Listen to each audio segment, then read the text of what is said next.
Hey reader, come closer. We are starting a new vlog because I have spun a wheel on the 1st of January to decide what reading vlog I would start the year with. So for 2026 it is my intention to do these sort of like theme vlogs occasionally. I don't say that I'm gonna do them like every 2 weeks, for example, or like definitely every month.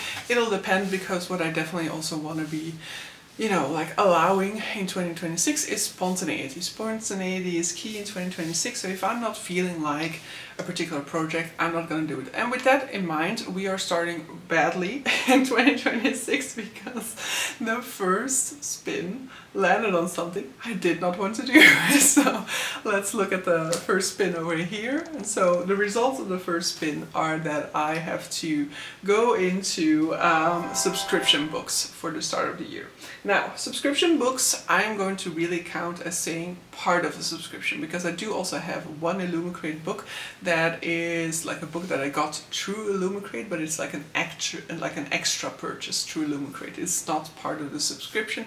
The first book in the series was part of the subscription last year, and the sequel I have now bought through Illumicrate, but I'm not counting that as a possibility. So basically we had 3 possibilities. So I'll talk through the ones that didn't make it. So first off, the standalone is the second death of Locke by V.L. Bovalino, which is a sort of like knight and magician story, sort of like opposites attract, or like, I don't know, angsty romance where she at least is hiding a secret because she's actually like the heir to the throne or something like that.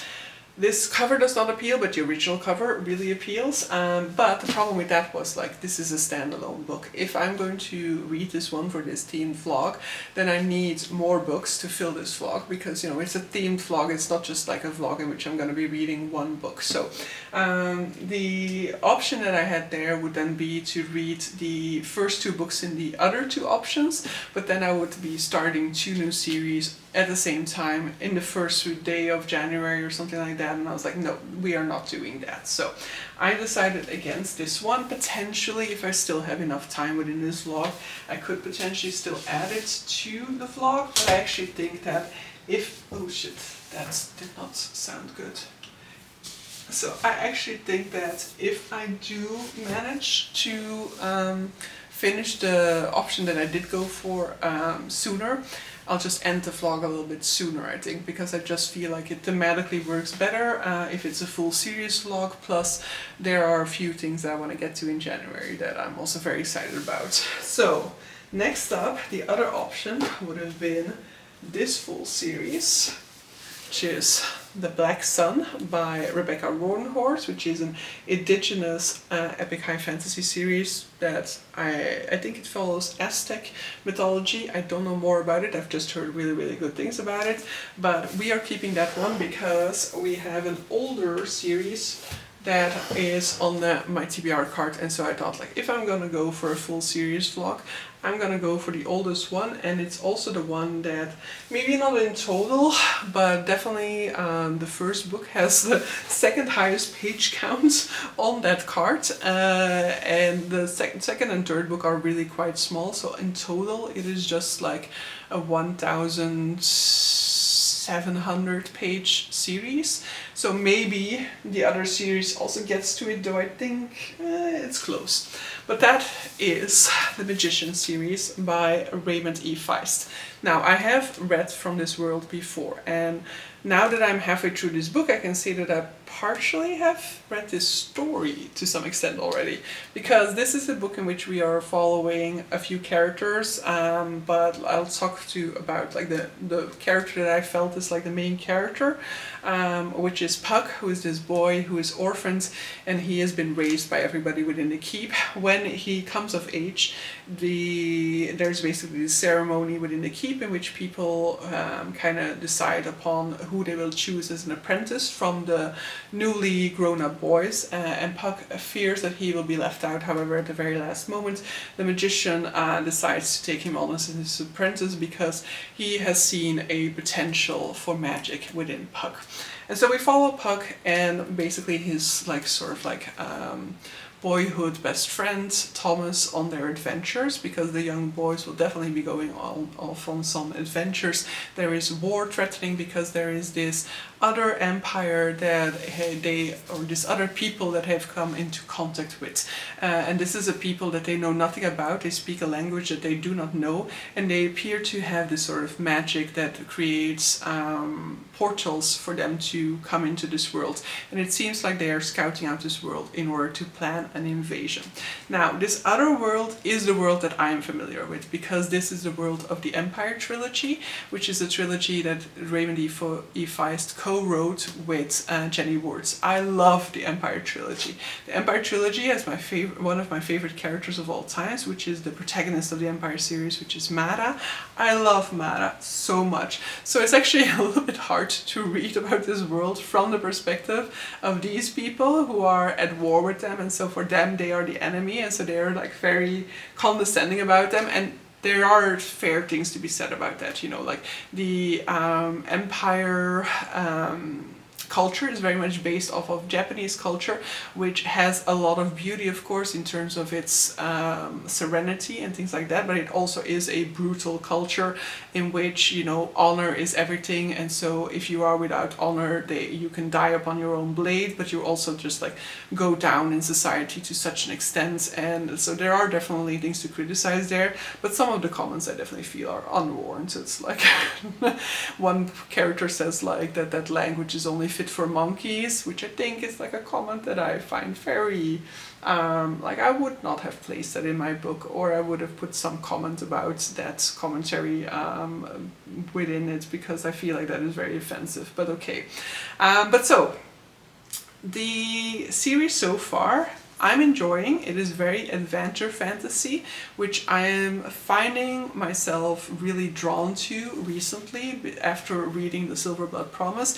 I would say that the first sort of like adventure fantasy that I've read in recent years will probably be like Kingstar Tidings, that really like grip me again, and I just love the being sucked into an adventure and a plot aspect to it, which is not to say that, you know, like that is my favorite type of fantasy, but I definitely love having some of that fantasy mixed into my fantasy reading, to have some of that more sort of like fast plot forward fantasy reading along with the more slow character driven fantasy that I then more highly appreciate, typically speaking.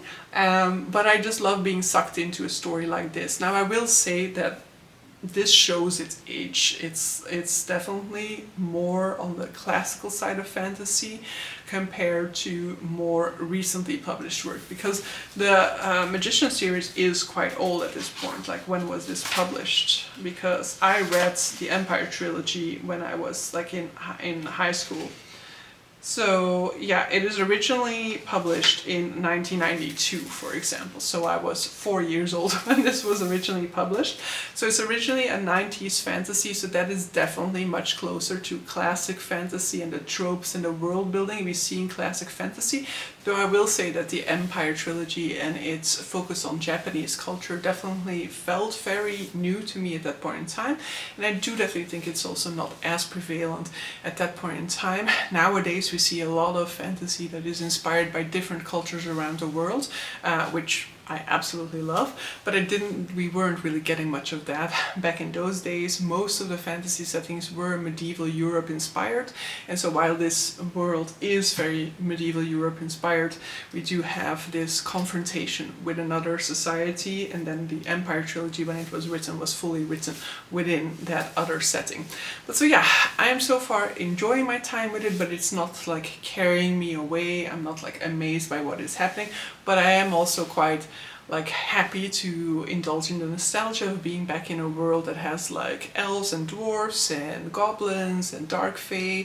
So it's very much sort of your your typical classic fantasy world building, that I am very happy that fantasy is going a different route and that we're getting so much other type of world building, other type of stories. But it is nice to kind of go back to a story that has those typical standards or simple elements of classic fantasy for a little bit of a different pace. But I do expect that this book is going to stay like this style, and so it's not going to go very deep into character work, for example. So it's gonna be very plot heavy adventure story, and I do think that I am not enjoying it enough for it to become like a new favorite or anything like that, because I did make that comparison to Silverblood Promise, which is like my favorite book of 2024, which was an adventure fantasy, but that one definitely is a modern adventure fantasy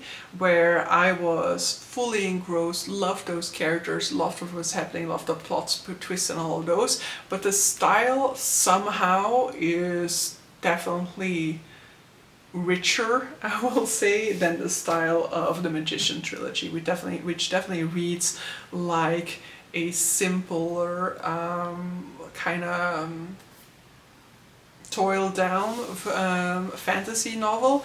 Feels like nowadays we could definitely classify this as sort of like YA in terms of its writing style. Not sure whether that will be the case in terms of its content. And in terms of the tropes and the theming within this, so far there's nothing really exceptional in there. But of course it's also one of those foundational series for a lot of fantasy writers nowadays. So it's also always nice to read them nowadays. But so yeah. We have gone into this book and I am enjoying my time so far, but I actually was quite surprised because in this story at this point in time, one of the characters has just gotten kind of trapped behind enemy lines and he's taken a slave there, and that just made me go like, wait.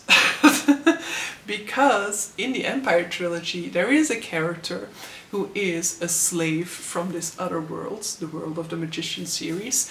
And I knew that he was coming from the world of the Magician Trilogy, but I didn't really realize that people meant the story, because I do believe that he is actually a character we see within the Empire Trilogy. So that has gotten me quite excited. Unfortunately, that also has gotten me quite excited for potentially rereading the Empire Trilogy, which is productivity-wise is a little bit of a side hurdle. Though I think that character only appears in like book 2 of the Empire Trilogy, so I would already have to start rereading the first book in the Empire Trilogy just to have like the timelines kind of match up. But I'm pretty sure that this next part, so I've just finished book 1 within this book, and book 2 starts with a chapter called Slave. So I'm pretty sure that we are now going to go into the world of the Empire Trilogy. We are going to go onto the Angona estate, which is the estate that we are following within that particular trilogy, and that has got me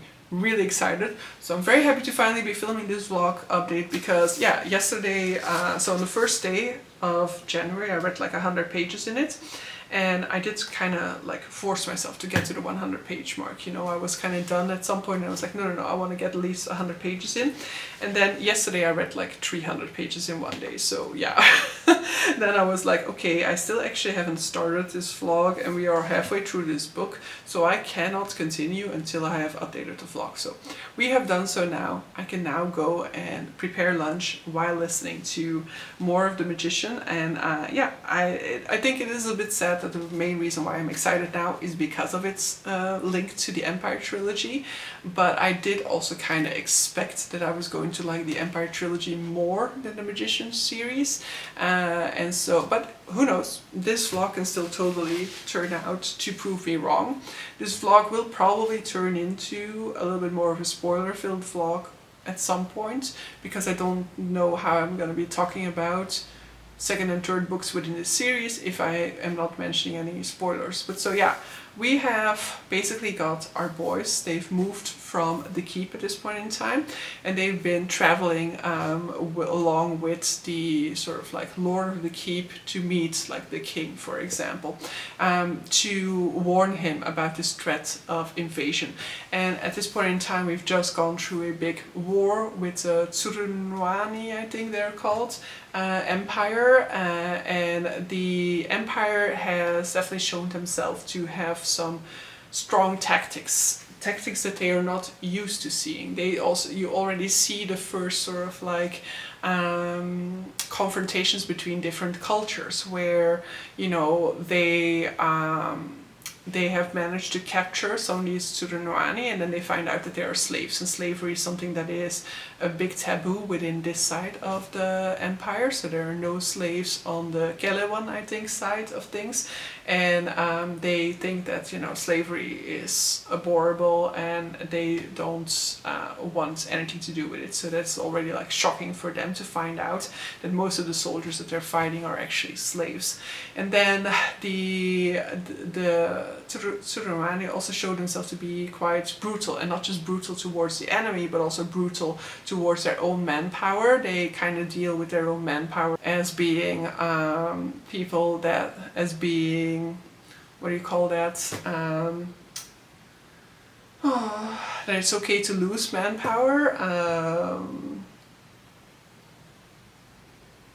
as being dispensable, and so they throw massive forces against the Kelewan forces without necessarily seeming to care much about the high number of losses that they occur as a consequence. And so as a consequence, their strategy is really wearing down the Kelewan forces, because they just come at them with massive numbers, not caring about how many numbers that they lose, if ultimately they will stand and become the victor. But things are going to be changing as well, because if you've read the Empire Trilogy, then you know that the Tsurunwani culture is a culture that is very much dealing with a lot of political maneuvering.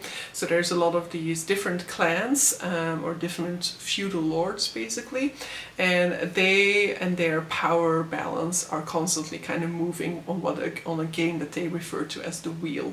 And so machinations when it comes to this war will also come into play in their political power play, meaning that some of these factions at the end of book 1 have decided to withdraw from the battle, and so they're basically staging a little bit of a military coup or a military defeat for the faction that started this war, because the faction that started this war cannot just withdraw. And so now that all of their allies are going to withdraw, they're most likely going to lose this war, and that will like lower their power within the political landscape, and that will lower them on the wheel. And so yeah, that is going to absolutely change the dynamics when it comes to this war, of course. And I don't fully know enough about this story to be able to say where things are going to go based off of the events that happen in the Empire Trilogy, because there are definitely things about the Empire Trilogy that I remember very well, but I think that this character will just at some point make his way back to the Kelewan side of things, but I don't know enough about the mix of the Tsurunwani story with the Kelewan story. In my mind, it was always just sort of like about the slaves that they acquired, and then the sort of like confrontation between the Tsurunwani culture and the slaves that they've now acquired, who are very much like not fit to be slaves. But yeah, so I never really paid that much attention, I think, to any wars that were going on with the Kelewan powers.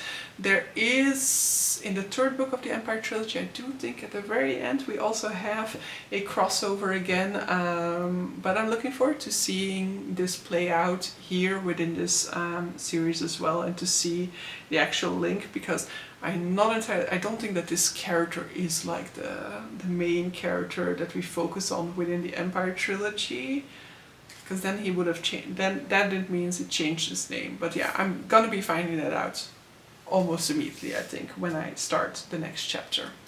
Hello! So, I have finished my first book. I mean, I finished it a few days ago already. I just haven't gotten around to updating you guys. So I finished the first book in the trilogy, so I finished Magician by Raymond E. Feist, and I gotta say, it's fine. Like, I'm not a big fan. I'm not saying it's not worthwhile, I'm not saying it is bad. It is just not hitting the buttons that like really work for me in fantasy, and that has everything to do with the fact that this is like from the 90s or something like that, or even maybe even older than that. Maybe it's even from the 80s, for example. Like, from when is this? Copyright in 1983. So this is classic fantasy, and what that mainly means for me, first of all, of course, it means in terms of its world building, it is like built off of these sort of like traditional elements of like the dwarves, the elves, and things like that. But what that mainly means to me is that the way of telling the story is very story focused. And I'm not saying that that is automatically a bad thing. It's just that I don't mind a story, but I want some character work involved with it. And I feel with the way that these stories are told, they're always told in a sort of like removed way. Sort of, you have like the omniscient narrator that is kind of looking on from above at the events taking place below, and so you get a very descriptive explanation of what is happening, rather than like the narrator being somebody who's basically showing us the events through the lenses of one particular character, or basically the narrator who moves into the head of a character to give you events in that way.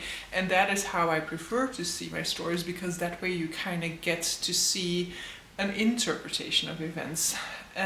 Classic fantasy or classic storytelling styles for especially fantasy books very much focuses on the narrative story and telling you the events, and that leaves little interpretations for what has happened because you are seeing them from an outside perspective. Whereas when you're seeing them through a narrator who hides behind a character, whether that is in first, second, or third person narrator, there is the implication that these events are told to us through the interpretation of the character, and that therefore the character can be wrong about what is actually happening. Of course, like if the character sees a monkey eats a banana, then that is what is actually happening. But when it comes to the motivations of people around him, he can be very wrong. And so that creates a sort of like, not necessarily unreliability, but it creates some nuance and some sort of like tension as to events and their different interpretations. And so things that I definitely, for example, love is like seeing events unfold from different perspectives. And we do follow different sides within this book, which is something that I actually didn't expect. I didn't know that the Magician series was going to take place in both parts of the world, because I think the last time I talked to you guys I was thinking like, oh, are we going to go into the events of the Empire Trilogy? And that isn't exactly the case, or I don't think so, because the Empire Trilogy is very long time ago for me. But I was kind of thinking that this particular character was becoming a slave within the storyline of the Empire Trilogy, and that I don't think is the case. But he definitely spends a lot of his time in the world of the Empire Trilogy, and I kind of expected the Magician series to solely be based in Kellewan, I think, rather than what happened now, where we have characters on both sides of the rift. So I thought that that was definitely interesting. But as indicated, the writing style, it's fine. I don't mind reading a story like this, but it's never going to be a favorite, because all I want is more of an insight into the character, what the character is thinking, and what certain events are doing to a character, and thus seeing more of the evolution of a character. It's not to say that a character in a story like this is stagnant. Characters are changing, we're seeing it through their actions, and we're getting some reflection on it to some extent from this omniscient narrator, but we're not experiencing it firsthand by getting to see their inner monologue, by getting to see their thoughts and their way of processing what they are experiencing around them. So I've enjoyed it, but it is not a new favorite. It's just a book that I've now read. And as this is mainly story based and not a lot of actual experience with the character themselves, I feel it's also something that like immediately slips from my mind. I'm already thinking like, wait, how did this resolve around the end? Because I also do feel like this one definitely is a little bit long. The second and third book in this series are way shorter, which I definitely think is valid and a good thing. Whereas with this one, I definitely feel like it definitely is a little bit on the short side. There are already some snippets that were leading up into the next story, I do believe. Like I think there's sort of like a hint already of like the big bad that is what we are going to have to destroy ultimately within this world. And there was another direction that was also already given, but I must admit that that has already kind of slipped my mind a few days further down the line. So unfortunately that will also probably mean that when I'm done reading this series, I am going to unhaul these books and sell them on, which is very sad because I absolutely love this edition. And I will say that this edition also is the reason why I'm reading these books. If it weren't for this edition, I would have definitely skipped this series when it came around. But so yeah. Hello, it has been forever. It is now May, mid-May even, and I am finally continuing on and I'm reading Silverthorn, the second book in the Riftwar Saga trilogy. And I gotta say, I am a third of the way in and I'm enjoying this so much more. Like, I don't remember what my feelings were about Riftwar like while I was reading it and while I was talking to you guys about it, but I definitely feel like I was lackluster about it. Like it was a fun adventure to some extent, but I don't think I had like real connections to any of these characters, and that I felt like there was anything really strong in terms of theming or anything like that. And I still don't necessarily think that the theming is all that strong, but I'm also at the beginning of this one, but I am now very much sold on a character, and that is Jimmy the Hand. If this whole series was just about Jimmy the Hand, then I would absolutely love this series, because this is a character that we're introduced to in book one. He kind of helps out one of the characters that we're following, and now in this second book we kind of see where his story goes off from there, and he basically is this thief who's helping them out in book one, and now he basically will kind of see a change of direction when it comes to his life, his prospects, and I just love this character a whole lot, okay? And so this one so far seems to mainly be dealing with a assassination plot against one of the royalty within this world, and Jimmy the Hand will help kind of foil one of the early attempts and bring the assassination attempts to the attention of our character. And this one also kind of has some Game of Thrones elements to it, because the first assassin at the very least is an assassin who's basically undead. And so it definitely, the whole scene in which we have this fight against this undead creature that is impossible to destroy reminded me a whole lot of the Night Watch and their fight against, like, do we have a name for those? The guys on the other side of the wall, I guess. But so, yeah, having a good time with this one thus far. It's nothing like out of the ordinary, nothing amazing, but I do kind of to some extent also like the simplicity of the story, the simplicity of the writing. It does kind of remind me more of, like, you know, the fantasy of that time, which this clearly is. And, you know, that's not my preferable type of fantasy story. Now, I definitely love the more character-driven direction that fantasy has taken in recent decades compared to the more simplistic kind of sort of like adventure story focus that was in those 90s fantasy stories. But every now and then it's also fun to read one of those again. But so yeah, let me get further into it. Alright, I had basically just about figured out why I'm enjoying Silverthorn so much more than I was enjoying Magician, and then it had to go and ruin it.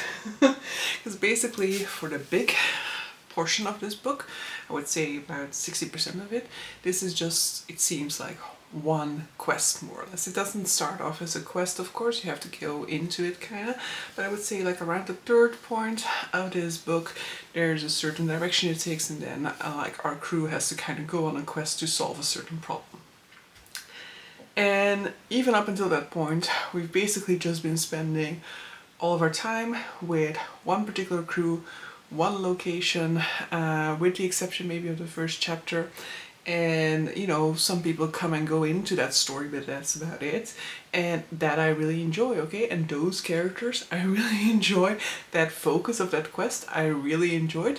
And so for the longest time, I was thinking like, oh, this is just gonna be like a, let's say, a side quest type of storyline where we're not gonna go into massive story points between the different worlds that we have here in the Rift War, but things are changing now because we had our characters on the quests bump paths with certain other characters and witness a certain prophecy happening, and that prophecy has much bigger world stakes, and those are now being examined by a second set of characters. So now we have, for now we're following sort of like two storylines. We're following the quest storyline with one set of characters, and then we're following the other storyline with the other set of characters. And I'm already finding myself a lot less enjoying that, especially since that involves a storyline that feels much more closely linked to the first book, and I was actually quite enjoying that we seem to have sort of like a fresh start from book one. Maybe that's also just because of personal situation of, you know, like not remembering much of the first book. There is a recap at the beginning of this book, but like the recap is so goes over the events so quickly that it's not like it's really making me remember what happened in the first book.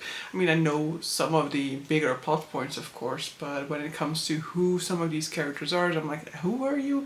And that recap just goes over that so quickly that you're like, I still don't know who you are. So I was really enjoying the more sort of like intimate, low scale, even though the scales are still big, you know, but like lower scale than, you know, end of the world type of scale things, lower scale than, oh, this involves everybody within this world, within these worlds, type of scale. And now we've upped the plots, we've upped the scale again, and it's a bigger problem, and I'm just like, can we just go back to this lovely little side quest that we were going on? Because that I was actually enjoying more. And so yeah, I'm about 80% in right now. I mean, we're definitely gonna go back to the other storyline as well. I just had 2 chapters, I think, from the new side splintered quest, which I'm not enjoying all that much. And I mean, we'll definitely go back to that at some point throughout this book before the end of the book, but I'm just like, it was doing so well. I was like, am I going to love this book? And now I'm like, I'll enjoy it more than I thought I was gonna enjoy it, but it has now started to disappoint me in the choices it is making, because I was like, it was doing exactly what it needed to do to win me over, and yeah, you lost the plots. I finished, and I gotta say, I enjoyed it definitely more than I enjoyed Magician, and I stand by the parts that I enjoyed the most. And I would have loved this book a whole lot more if it would have just been that story, and we wouldn't have had that side quest that kind of like branches off towards the end, and that is basically just there to prepare us for the third book. It's basically just a kind of floating into the third book, and I get wanting to do that to make people excited about the third book, and you know, the way that we have all these cliffhangers all the time nowadays. But actually, for my enjoyment of this book, I would have preferred for us to just keep on following Aruta and his crew the entire book through, because I really enjoyed that little quest. I enjoyed that as a sort of like small adventure story that doesn't really have much more going on than that. So to that extent, it's also like it doesn't even reach like a 4. Maybe it would have reached like a 4-star if it would have been just that. I think now it's like a 3.75 or something like that. There were parts of this that I enjoyed. I do love Jimmy the Hand. And I am just gonna continue on now, so that, you know, I don't wait another 4 months before I finally pick up the third one in this series. But yeah, it could have been improved upon, in my opinion, by just like not preparing the next book for us. But so yeah, finished it. On to the next one. Alright guys, I basically realized that I've been treating this video as if like I needed to talk non-spoilery about this, but you know, if you're watching a series reading vlog for this series, then I expect you to have already read it. Otherwise, please go and step away because I'm gonna go spoilers now. So when it comes to Silverthorn, the thing that I really enjoyed is following the story of Jimmy the Hand and Ruta and all their company as they are looking for basically a cure, because basically the way that this starts off is we have an assassination attempt made on Aruta's life. Jimmy the Hand is the one who realizes that there was an assassination attempt happening. He goes off to Aruta to kind of notify him of the fact that he is in danger, and that also places his position within the criminal element of the city in danger, because he should have gone to the actual criminal overlord of the city first. And as a consequence, Aruta kind of meets up with this criminal overlord, who basically tells him that, like, it's not the criminal overlord himself, I think, that he has a conversation with, but one of his sidekicks, and basically it turns out that actually Jimmy is the son of the criminal overlord. I don't know whether that will ever come into play, because so far there's not really been any sort of mention of that, but that means that he does have somewhat of a softer spot for Jimmy. So even though Jimmy has broken the rules and so should technically be put to justice to some extent, he's like, okay, I'm just going to wash my hands off of him. That will be like my retaliation, and I ask for you to kind of give him a position and see him through life. And then basically Jimmy and Aruta are like having a good time together, and then basically at Aruta's wedding there's another assassination attempt, and because Jimmy has tried to kind of waylay the assassination, Aruta's fiance Anita is actually the one who ends up being struck by the poisonous dart. And so most of this book is a quest in search of a cure for this particular dart, a quest for Silverthorn.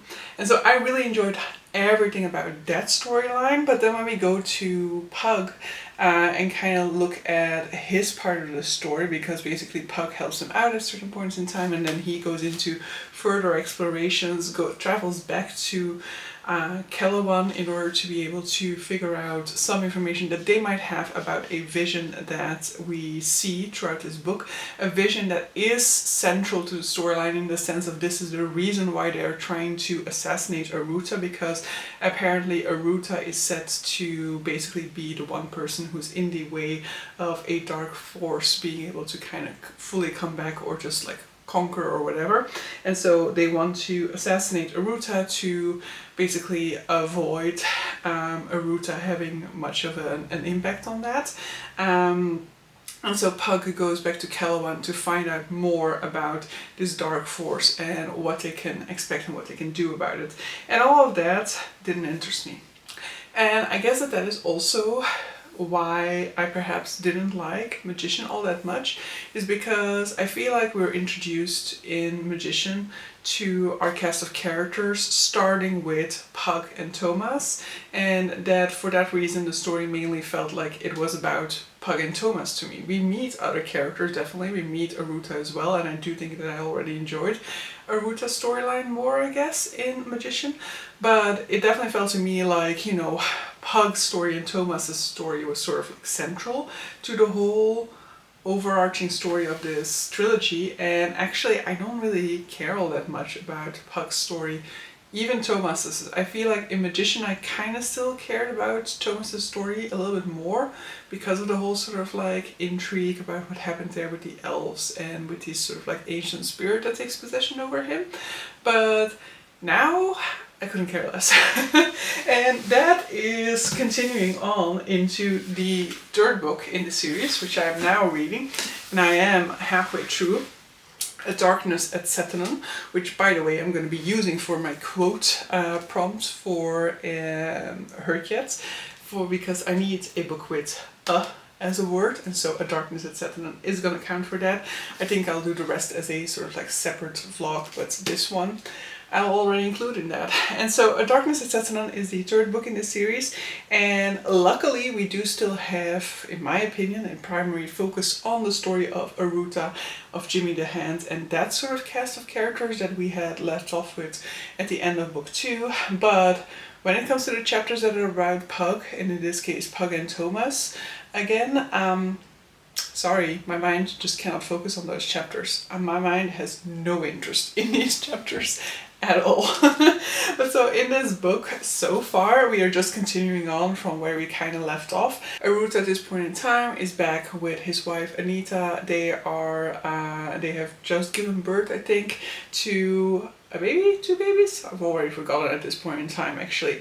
But he's basically been resting in his laurels a little bit and has basically kind of forgotten about the threat against him, or forgotten to take it seriously, forgotten to prioritize it. And the circumstances will kind of bring this back to his primary focus, whereas Pug is just returned from Calawan, where he found out more information about the threat against this world, and basically he spent like a year there with like this order high up in the mountains in order to help him prepare for that. And so he is back on Micania, right? Now in order to help prepare the world for this big confrontation, I guess, whereas our other cast will be making their way to a different section of the lands where apparently a lot of the enemies from the second book are making their way there, and people don't really know why, what is up there, and so they find out that their enemy from the second book is actually also up there, so they're kind of sneaking in order to figure out what is going on. But so yeah, so far okay. I absolutely still have my weak spots for Jimmy the Hand. I just love hearing about his stories, and so my favorite part of this book was actually the section in which Aruta has just like passed away and Jimmy is kind of figuring out like something is wrong, something is not matching up here, and he's kind of following his instincts to try and figure out what is happening, and then realizing like, okay, they're actually like they've actually orchestrated Aruta's killing, and he's not actually dead, and he follows him after all, and Aruta is just like, how? But I love the relationship between Aruta and Jimmy, and I actually was for a second really surprised. For a second I was really like, whoa, did we actually kill off Aruta? Because I do think that that would have been interesting in terms of the prophecy, but what also would have been interesting about that is there is no actual clear reference to the fact that Aruta is the person mentioned in this prophecy. I think it mentions something like the man from the west or something like that, but like honestly that could be somebody else as well.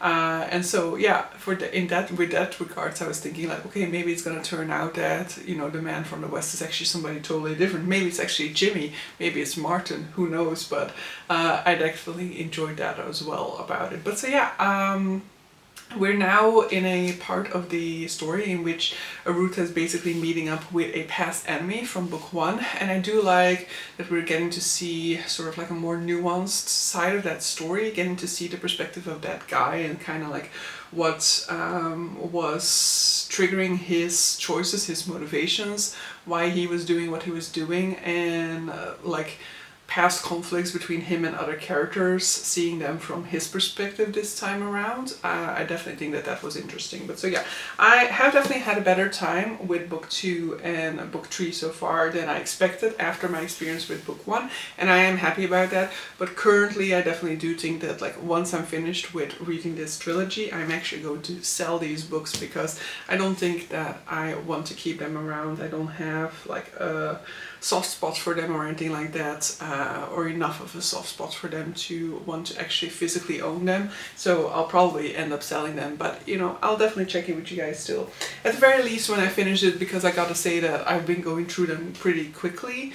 That has also of course been because of like the bicycle, and I've been having some mechanical body issues when it comes to the bicycle, so I am like not gonna cycle for a few days now, so maybe I'm not gonna go through them as quickly now, because it is definitely still kind of like my goal to finish it this weekend, but that will then just be like during cooking and stuff like that, so maybe then I'll do more updates, whereas when I'm just like going to work in the mornings and in the evenings, sometimes, you know, it can be like a few days and then I'm like, oh shit, I'm actually already like halfway through and I haven't updated the vlog about this yet. Alright guys, final update for the vlog, because I have finished A Darkness at Settanon.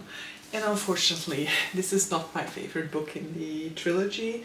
My favorite book in the trilogy, I think it is very clear, is Silverthorn, because I think the first and the third book, they are what I expected, basically, okay? So I took a little bit of a gamble with this series. I love the illustrator of these covers and I wanted to get onto the fantasy subscription, which is funny because at this point in time I'm thinking of getting off the fantasy subscription. But I knew that this was classic fantasy and I didn't necessarily have much of an interest in it.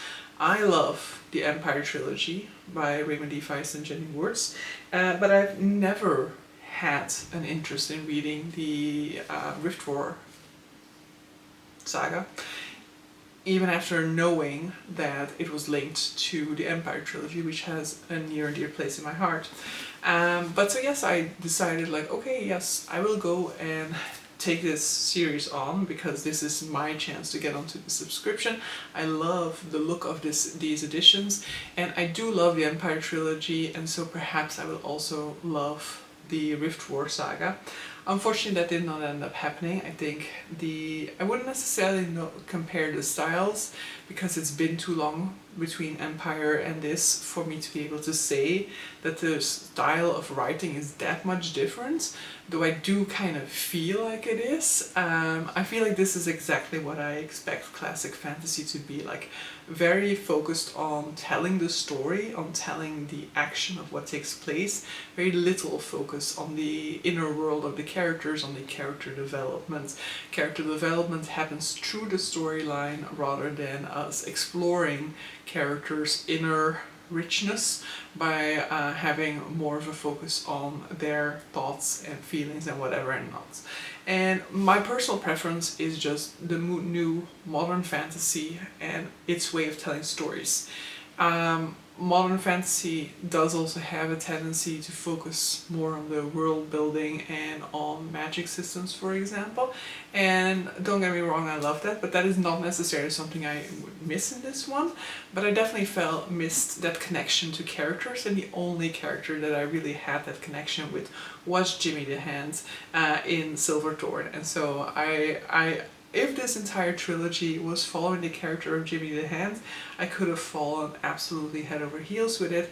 But the overarching story of the Chaos Wars and the Rift War and this conflict between the two nations and like between the two worlds, and this ultimate big fight against this evil influence that we find out more about within book 3, it just didn't interest me. It just didn't manage to grab my attention and hold my attention specifically.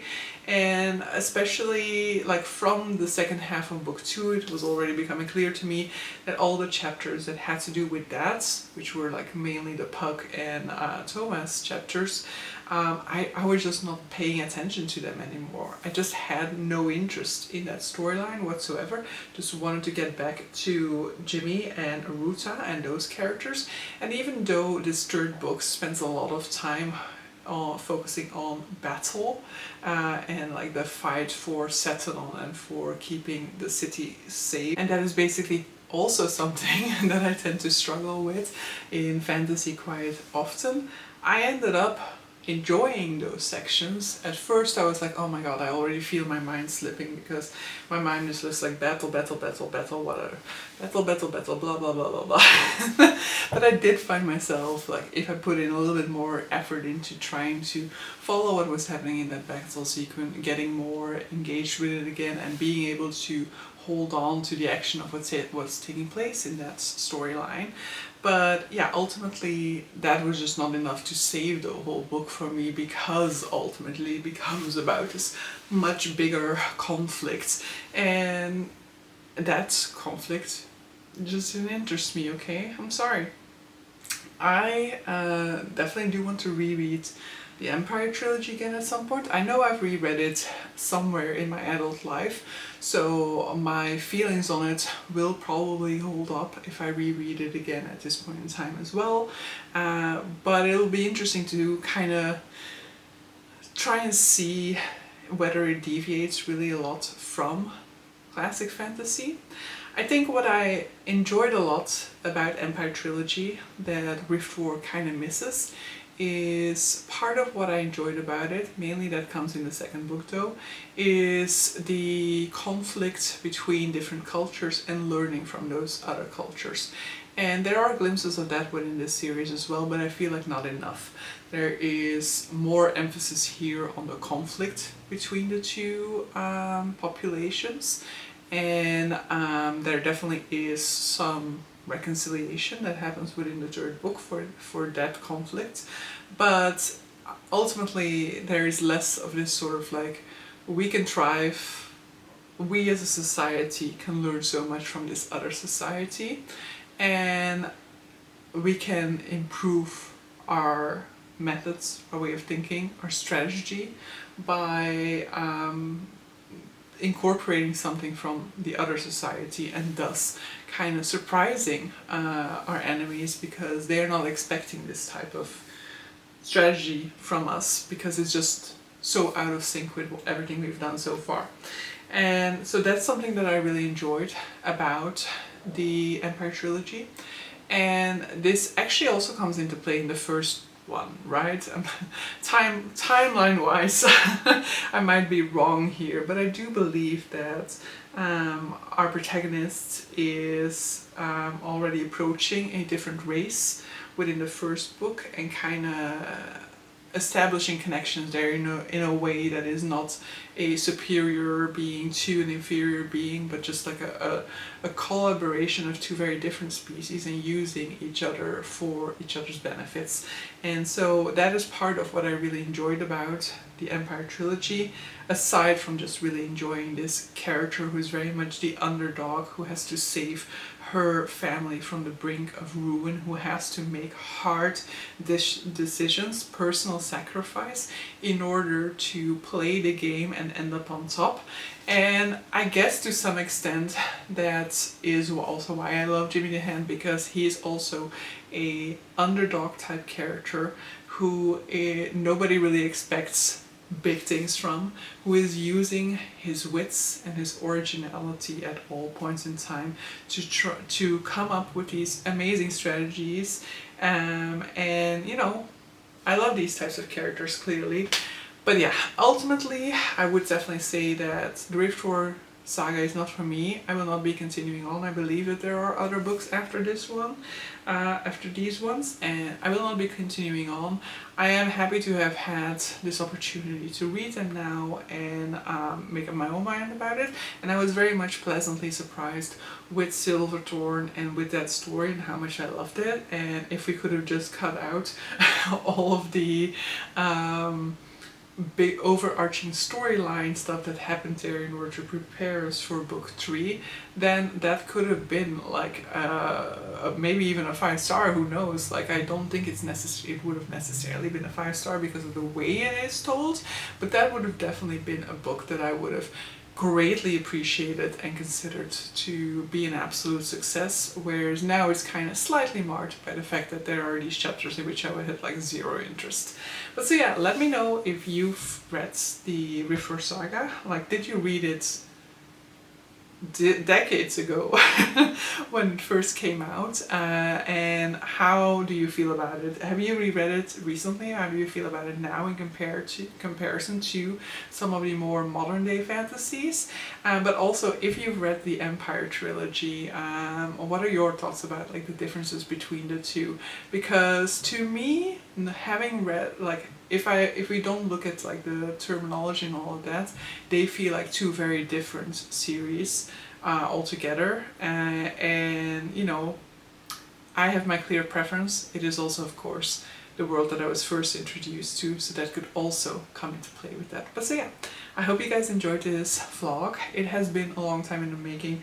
I did not plan to take so many months to get through this trilogy, and hopefully next time that I sit down to do a full series reading vlog, it will actually be a vlog that takes place in like 2, maybe 3 months, but not one that takes me 5 months to complete. But so yeah, hope you enjoyed this video. See you guys for the next one. Bye!